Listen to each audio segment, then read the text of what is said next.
আপনি কি জানেন এমন এক উপনিষদ আছে যেখানে ভক্তি ও শরণাগতির কথা সরাসরি বলা হয়েছে, যা অন্য কোনো উপনিষদে এত স্পষ্টভাবে প্রকাশ পায়নি। হ্যাঁ, আজ আমি কথা বলবো সেই অনন্য উপনিষদ নিয়ে, যেখানে ঈশ্বরের সঙ্গে জীবের সম্পর্ক, মায়াশক্তির রহস্য এবং অচিন্ত্য ভেদাভেদ তত্ত্ব সবই ব্যাখ্যা করা হয়েছে গভীর ভক্তির আলোকে।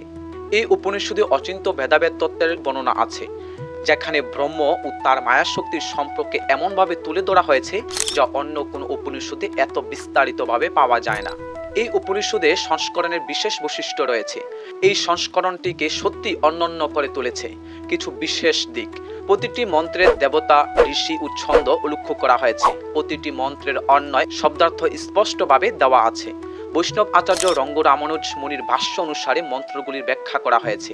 অনেক মন্ত্র ঋগ্বেদ ও যজুর্বেদ থেকেও নেওয়া হয়েছে, আর তাদের ব্যাখ্যায় ব্রহ্ম মধ্য সম্প্রদায়ের শ্রী রাঘবেন্দ্র তীর্থের বেদত্রয় বিবৃতি যোগ করা হয়েছে। শ্রী চৈতন্য মহাপ্রভুর মত অনুযায়ী শ্রীমদ্ ভাগবতকেই সর্ব উপনিষদের ভাষ্য বলা হয়েছে। তাই এই বইয়েতে শ্রীমদ্ ভাগবতের প্রাসঙ্গিক শ্লোকও সংযোজিত করা হয়েছে। অনুবাস্য অংশের সহজ ভাষায় মন্ত্রগুলি তাৎপর্য ব্যাখ্যা করা হয়েছে এবং পাশাপাশি বিভিন্ন মতের যুক্তিপূর্ণ খণ্ডনও আছে। এই উপনিষদ কেবল একটি দার্শনিক গ্রন্থ নয়, এটি এক আত্মার যাত্রাপথ, ভক্তি, শরণাগতি ও ঈশ্বর প্রেমের এক জীবন্ত দলিল।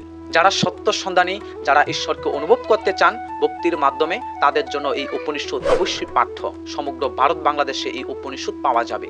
উপনিষদটি পেতে আমাদের সঙ্গে যোগাযোগ করুন। নমঃ সনাতন।